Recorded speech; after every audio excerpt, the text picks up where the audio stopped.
do this. Kyle Bender.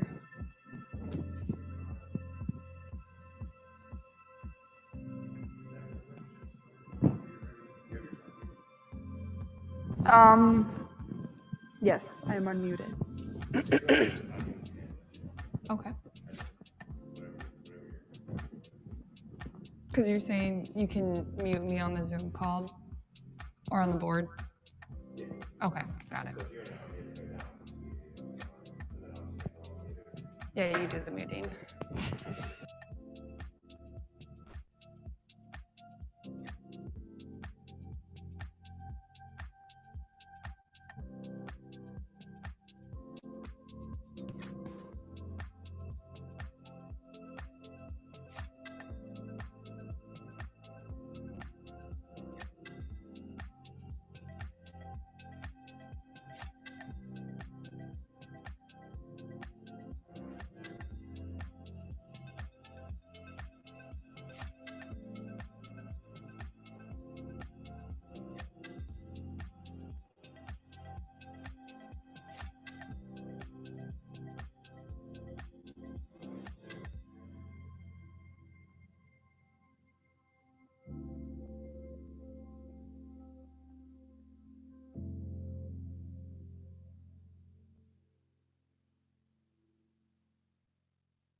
Good morning, everybody, and welcome to today's 1 Million Cups presentation. This is a weekly entrepreneurial event that goes on not only in Sioux Falls, not only in South Dakota, not only in Brookings, where our speaker is from today, but all over the nation to bring like-minded people together and really come together as an entrepreneurial community.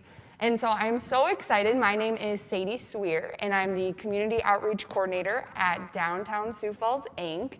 And we are in the amazing space in Downtown Sioux Falls. I'm a little biased, but it's lemonly. So John Mayer, who is also the presentator and a sponsor of 1 Million Cups, this is his office.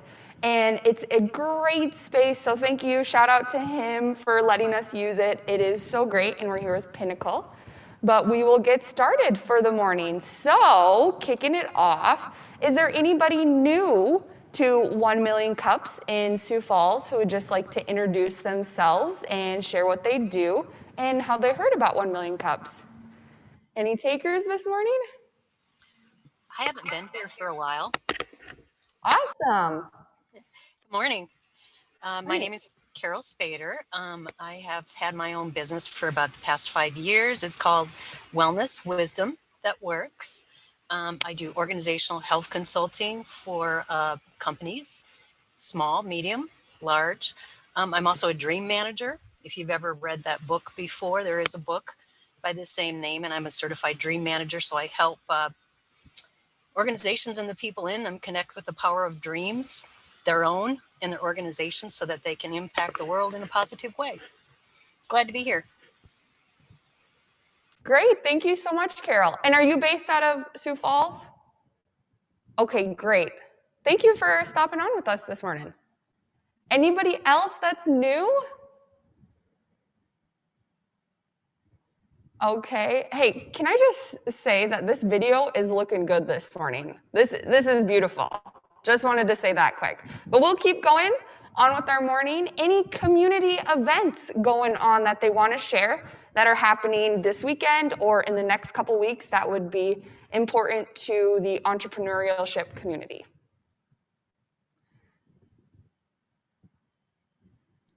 Hey, Sadie. Good morning. How are you? Great. Oh, hi, Matt. How are you doing? Good. I don't think there are any events before the end of the year, but I wanted to just talk a little bit about how awesome our nonprofit event was last night. We had like 130 people on the Zoom call. So it was very well received. And Terry Liggins from Hurdle Life Foundation won the $2,000. And then Susan Williams from the Transformation Project got second place and won $1,000. So it was a great event. I think we're going to look at doing something like it with small businesses in the spring.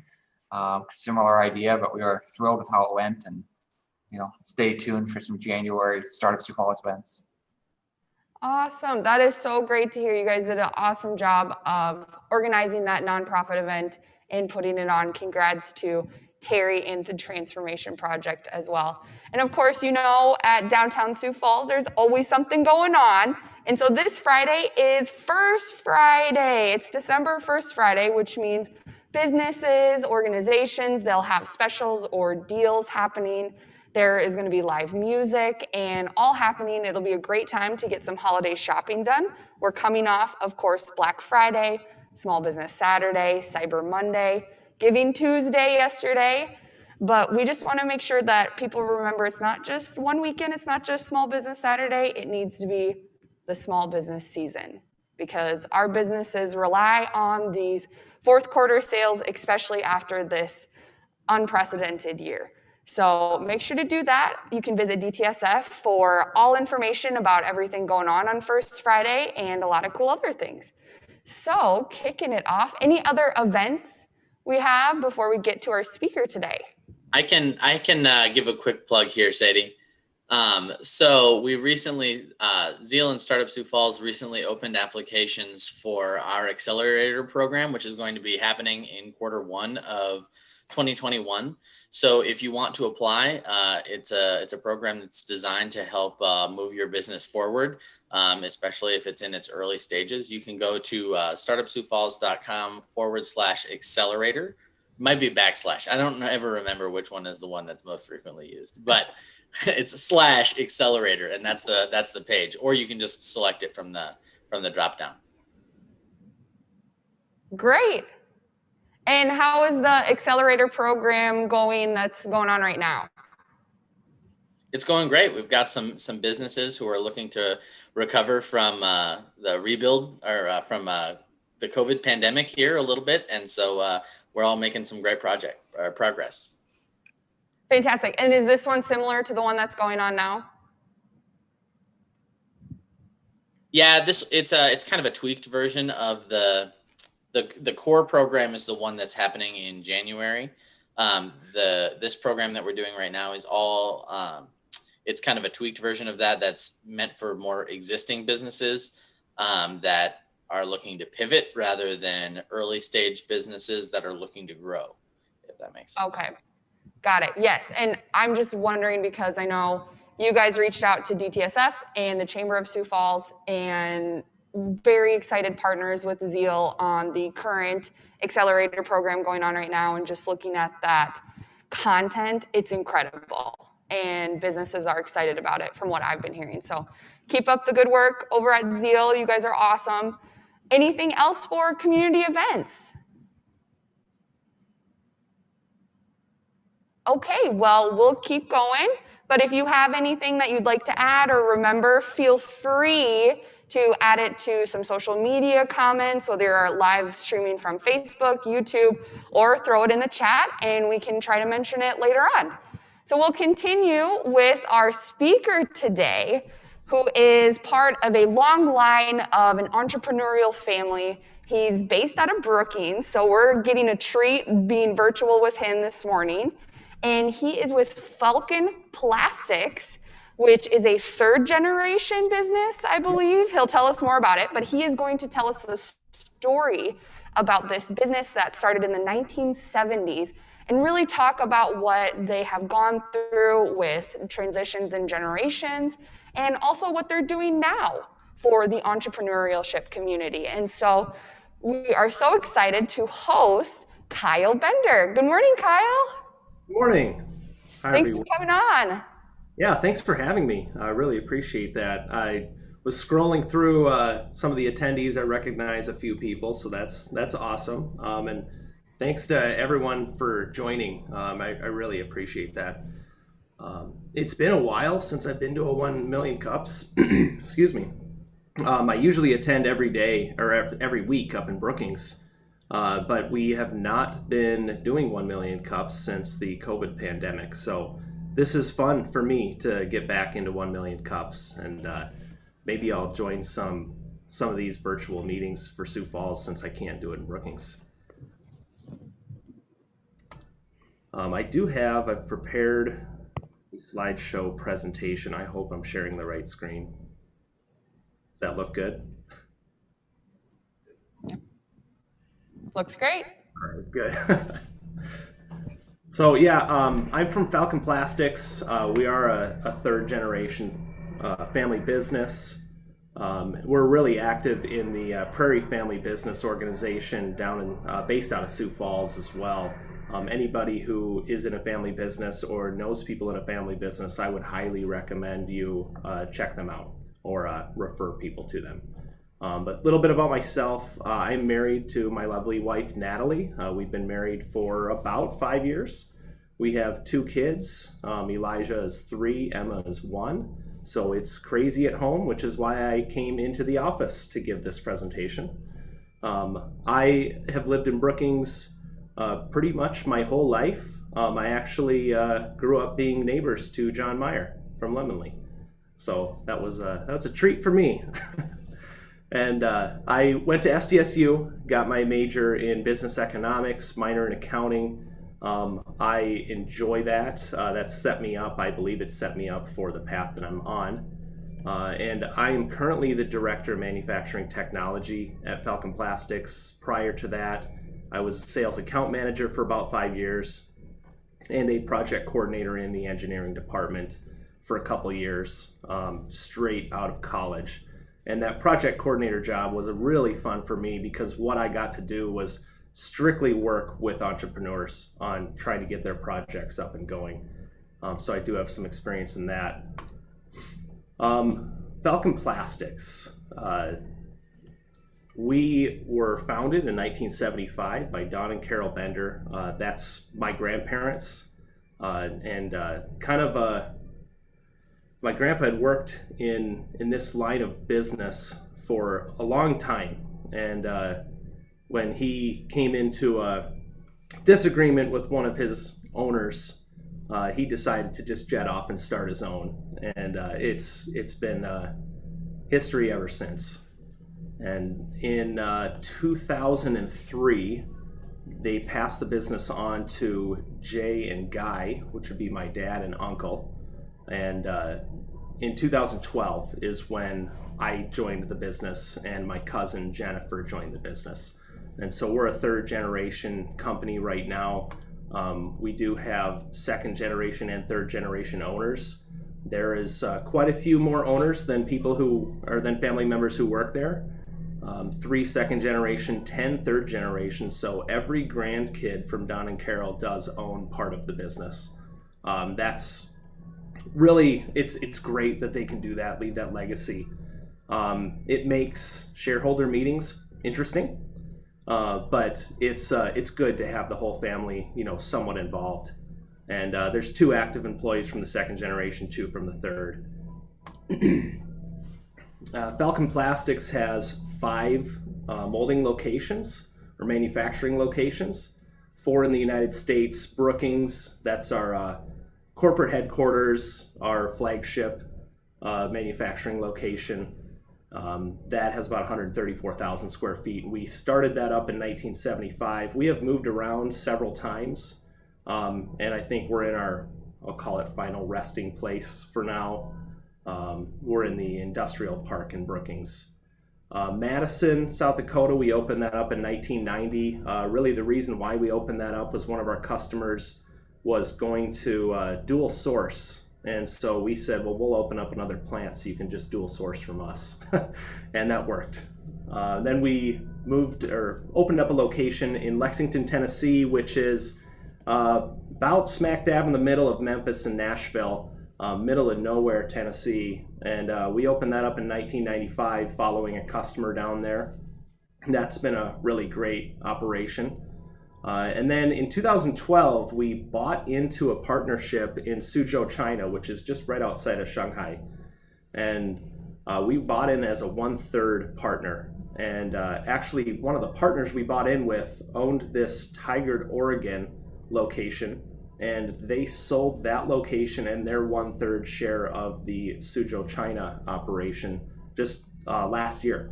And so now we own this company in just right outside of Portland, and then are 2/3 owners of this Suzhou, China facility now. So it's I can't say we're quite global because there's quite a bit of space we do not occupy, but it's really a blessing to have that facility in China. Falcon Plastics, we focus a lot on injection molding as our main business. We do some blow molding, tool making, compression molding, which is, like, I don't know if they have any in Sioux Falls, but this is essentially like flip-flop material. It goes around the outsides of pools. It's slip resistant. And we do have some clean room and white room capabilities for medical products. We do a lot of work with 3M, so it really helps to be able to have those facilities to keep our products clean. Falcon, we do feel like we try to be on the cutting edge of new technology. We implement a lot of automation to cut back on labor and really to help with safety as well. That's a lot of the reason why we implement automation. And the product development and engineering, this is something that we do that a lot of our competitors don't do necessarily. So we do have an engineering department in our corporate facility, and that's where I started, and that's where I work now. And we do a lot of 3D printing for prototyping. That's a lot of the work we do with entrepreneurs is they'll come to us with a design. Maybe the design's not quite done. We can help them complete that. And then we can even help them with the prototyping process. And then we can build our own tools in-house. We do work with other tool makers across the world to get those done, depending on the price point someone needs to hit. We can design our own automation, and we have, like I said, our own product development, process development. I'll just touch market mix. I like to show this because it shows we're a very diverse company. This construction and industrial, that's mainly Black & Decker. So we make a lot of housings and shrouds for them. But other than that, we have a lot of markets that we serve. And so when the pandemic hit this year, it did hurt us and it did hurt certain facilities, but overall as a company, I can say we did not lose money in any single month, which was great for us. We were very fortunate. I touched on the tooling. Oh, this slide doesn't look good. Sorry about that. But just to kind of touch on that, the tooling is really the entryway into injection molding, and it's the hurdle that a lot of people can't get over that stops some projects from going. It's unfortunate, but it's the cost to play the game, I guess.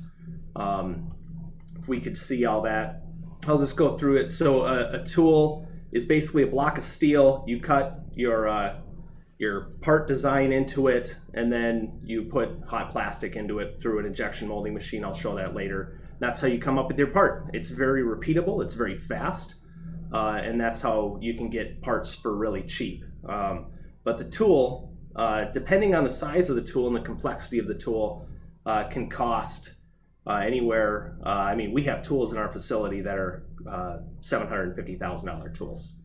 We have tools that are $5,000 tools. So it really depends on the complexity and the size of your part. We make a part for Larson storm doors. It's called a molded master frame. It's just a plastic frame that goes around the door. Those would be, depending on if we made it in the US or in China, somewhere between $150,000 and $375,000 to replace that tool. The good part about the tool, usually lasts millions and millions of parts. We actually have a tool for 3M that's made over 100 million parts on it. This is what the plastic looks like before it goes into the molding machine. It's just little pellets. They're extruded and cut. And there's all different types of plastics, and we work with pretty much every single one of them, so we can support almost any part. Depending on the plastic, there's different ways to prepare it. You might have to dry it, you might have to add water to it. This is a kind of a rough design of an injection molding machine. So we have a hopper with the material in it. It drops it into this screw and barrel, which is heated. It heats those plastic pellets up into a liquid form, and then it moves forward, pushes that material into the mold, which has the shape of the part. So there's the finished part. It usually takes, depending on the part, anywhere from a couple seconds to maybe a minute to form that part. It opens up and drops the part out. We can make, depending on the mold, you can make one part at a time. We have molds that make 48 parts at a time, 48 parts every 12 seconds. And I've seen little bottle caps for plastic water bottles. I've seen those molds running 128 parts every 2 seconds. So you think about that, you're really just converting material, and that's how they get the cost down on a lot of the products you see. We do some value added. This isn't too much of what we do, but we have a foam in place gasketing machine for kind of sealing products from the outside elements. We do some assembly. We try and automate that as much as possible. And then there's other little minor value added in-mold labeling. So if anybody has a Yeti Ice or wants to buy one, we do make those. And then this label actually is molded into the part, so you can't peel it off. Pretty interesting process there. And so I hope I kept it short enough, but I would love to open it up for questions.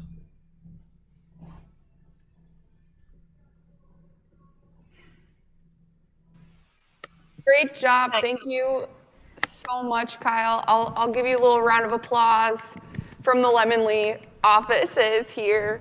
Any questions right off the bat for Kyle? I can ask a question here. All right. Kyle, so we have a lot of entrepreneurs are the people who watch this. So the part of your presentation that was the most interesting to me was the prototyping of products for entrepreneurs who like maybe have an idea but don't have the finished product yet. Can you talk a little bit more about what that process looks like for someone who might be on the call and has like an idea for a product but has no idea how to turn that idea into a physical object? Yeah, definitely. So for all prototyping that we do, everything starts with a 3D design, CAD design. And so that is necessary to move forward. Like I said, we do offer that service. There's a lot of people that offer those services too. So my advice to any entrepreneur who calls, which we get a lot of entrepreneur calls, is first, get your design solid.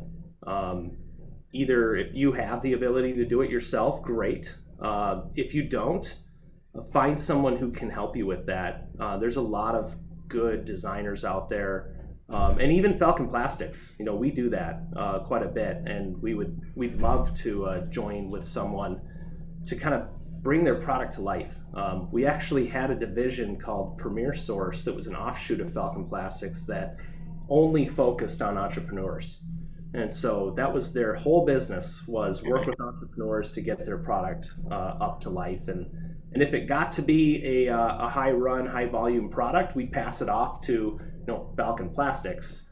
But that's how we got a lot of startup business. We converted them into our corporate group. We're still all here, but we just have a different name.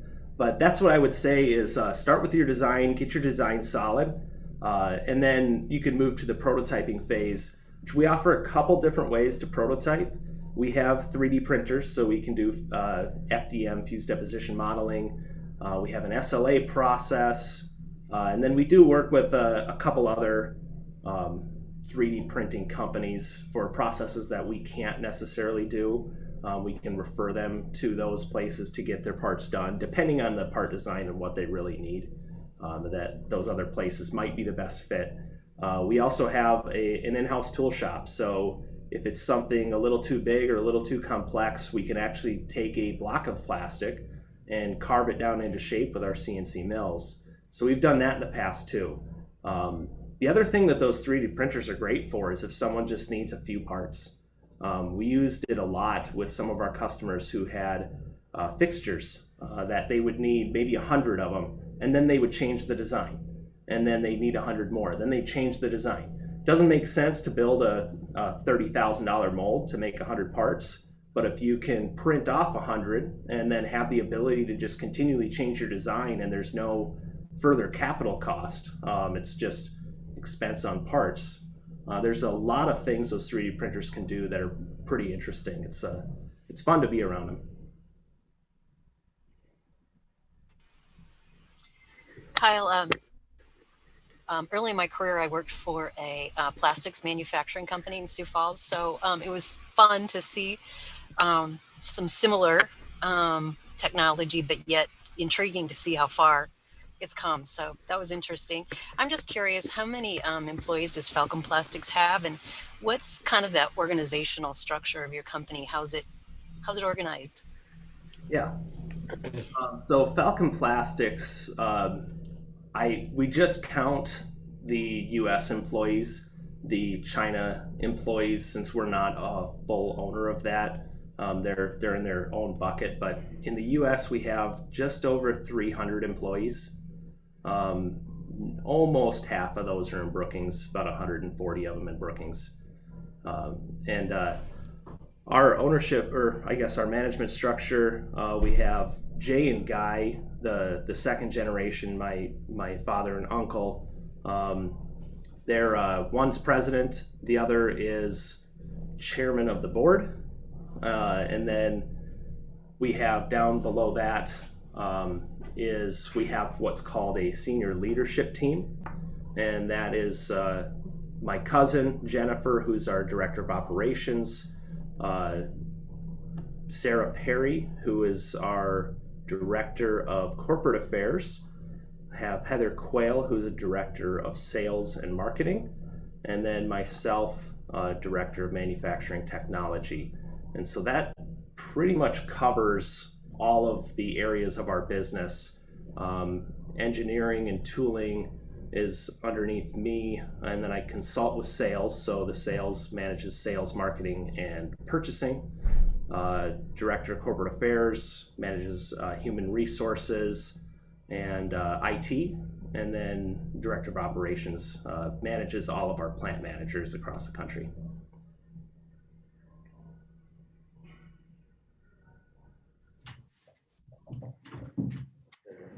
That is great. Oh, Hey, Sadie. sorry, Matt, go ahead. So with having probably a few dozen owners now, and that number will only kind of grow exponentially as you get down another generation or two, is there a plan to ever try to reconsolidate some of that, or maybe go public, or provide some kind of liquidity to the grandkids that maybe don't want to part in the business? Yeah, no, that's a great question. That's actually something that we've been working on with people from the Prairie family business that I mentioned early on. That's a great resource for family businesses. It helps them transition that business healthily and successfully to future generations. And consolidating the owners is certainly a plan. And if we have owners in the second and third generation who, don't necessarily want to participate, trying to buy them out to get them some of that equity to maybe help them in their life achieve their goals. Maybe owning Falcon Plastics is not necessarily top of their priority. Maybe buying a home is. And so that's something that we're working with all of them to try and do on a timely basis that makes sense for both them and the company. Buying out owners is never cheap. And then we do have a set of 3 second generation owners who are all getting close to retirement age. So there's going to be some juggling acts that come up. We do have some plans in place to try and help that transition. There's been a lot of gifting of shares from the second generation to the third generation, but there's only so much you can gift in a year without tax implications. But we've been, like I said, we've been working with the family business organization to try and put these plans together to make sure that when we do transition, it's setting up the next generation for success and not burdening the company. I don't think we have any interest in going public, but there is always the option, and again, I don't think we have interest in this either, but you never know what pops up. There's the option of private equity, selling part or all of your company to private equity. That's a way to get a quick infusion of cash to buy out owners, and then keep certain owners in as as owning part of the company. So there's a lot of different options out there, a lot of different ways to do that. I never would have thought that prior to having the conversations we had with the family business organization. That is great. And my question for you, Kyle, is in line with that as well. I'm very interested in this concept of passing down a business for generations. And you talked about it a little bit, but I'm curious, I don't know if you have any family members on, but do you see any strengths or challenges with working with family or working with a business that's been in your family for generations?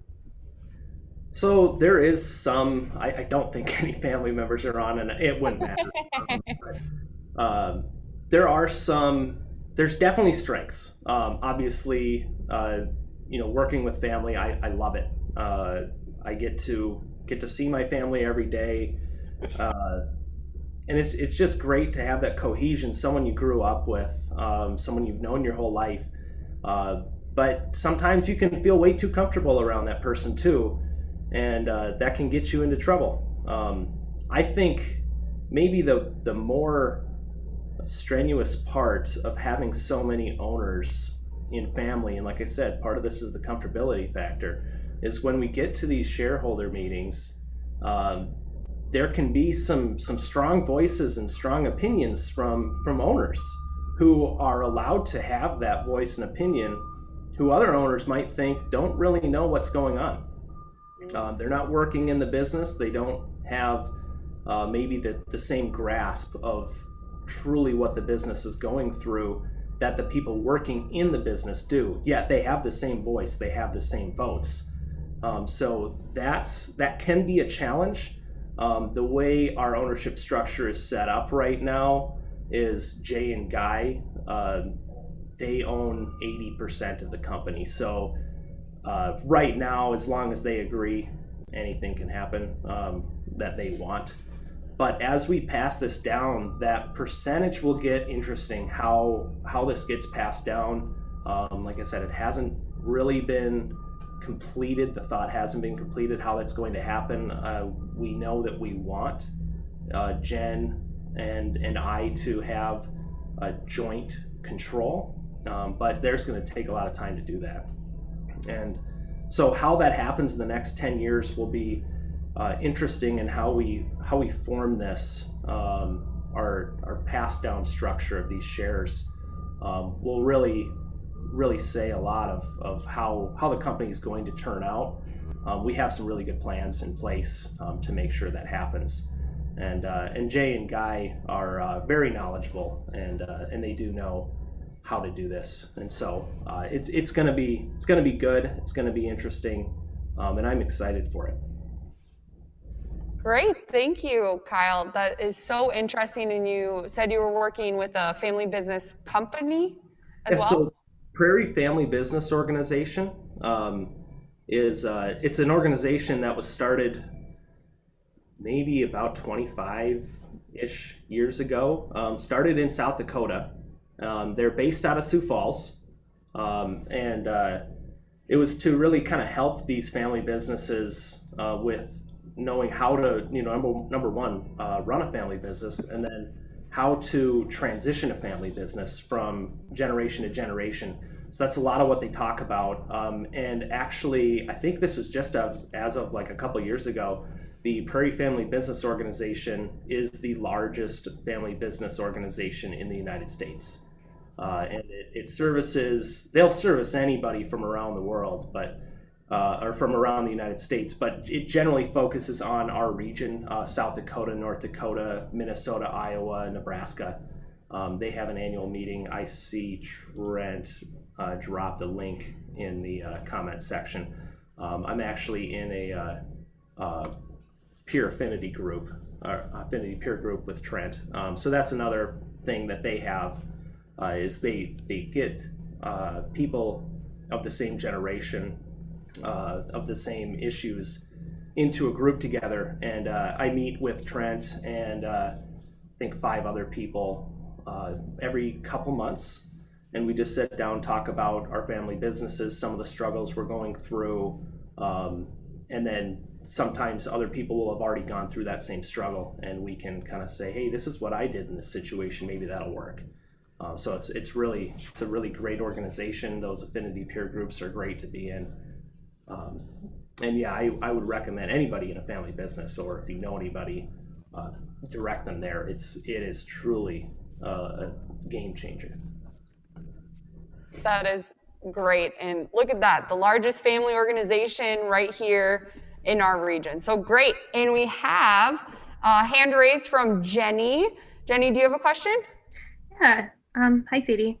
So Kyle, you mentioned working with businesses like 3M and Black & Decker. Can you talk about your outreach process and how you come to work with those businesses beyond entrepreneurs?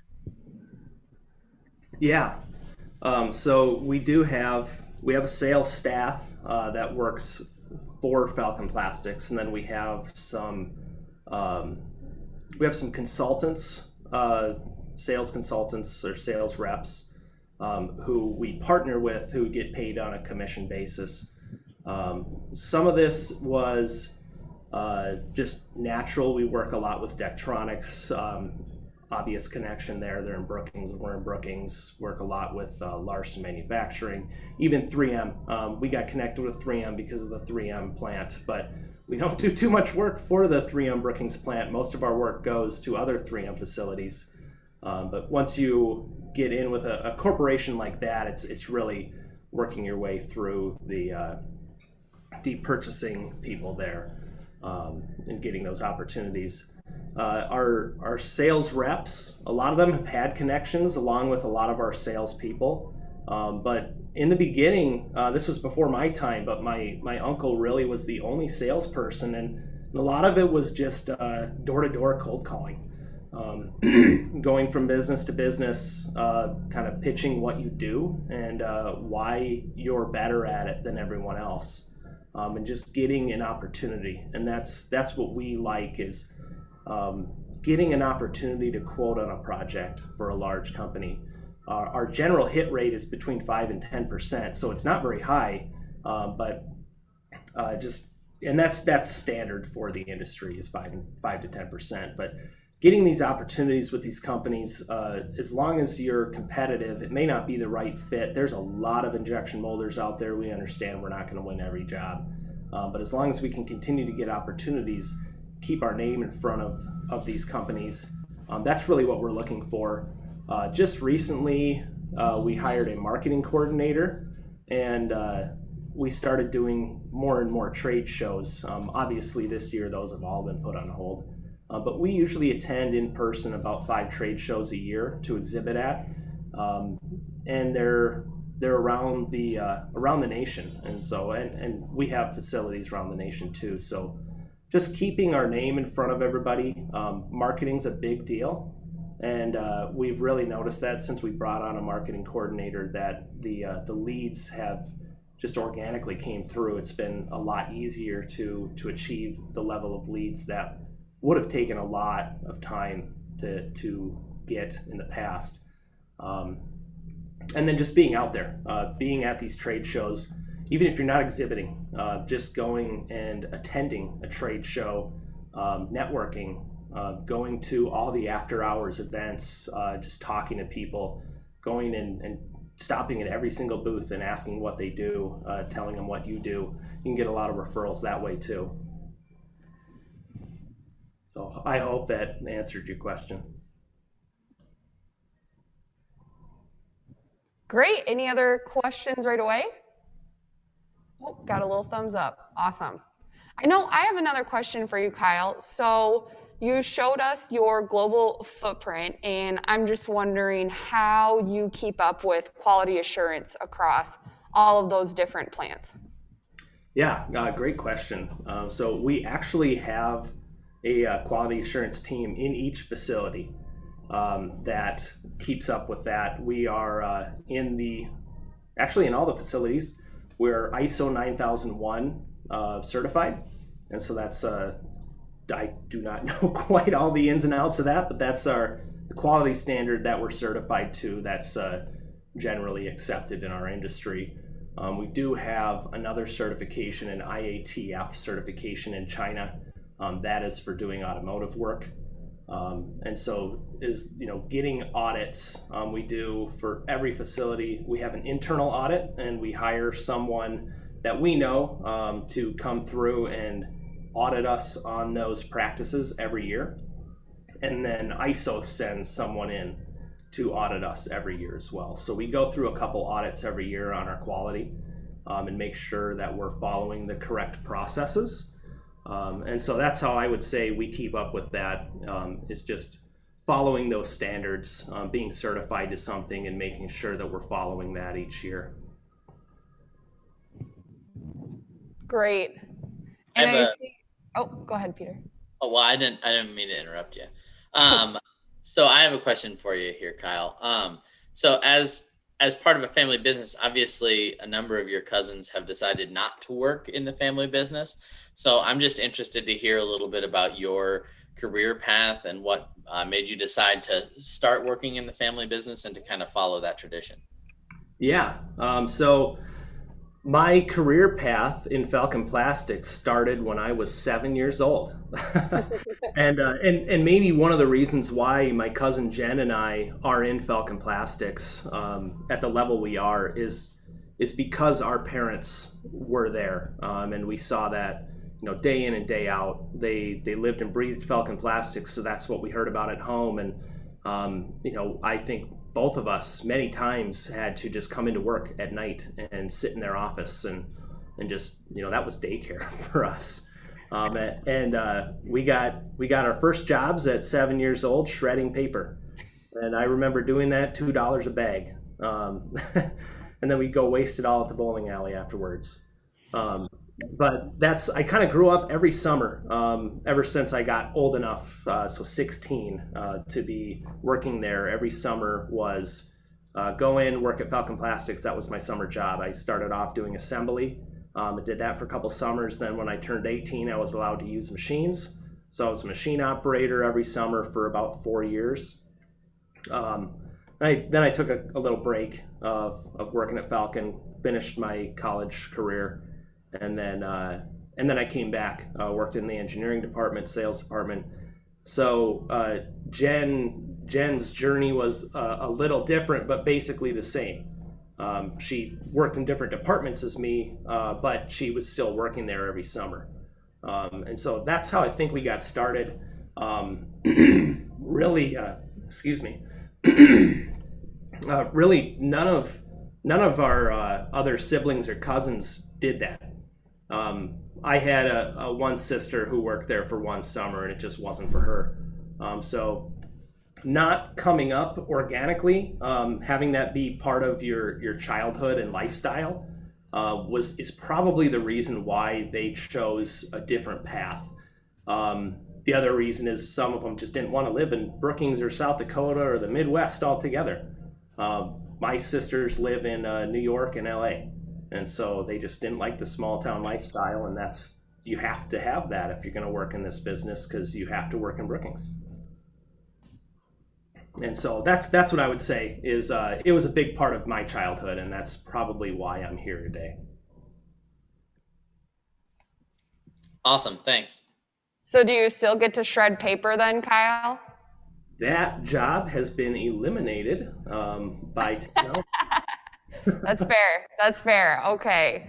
And I have one more question. We talked about your painting in the background, which is Masters golf course. So I'm just wondering, what do you do for work-life balance to make sure that you have that?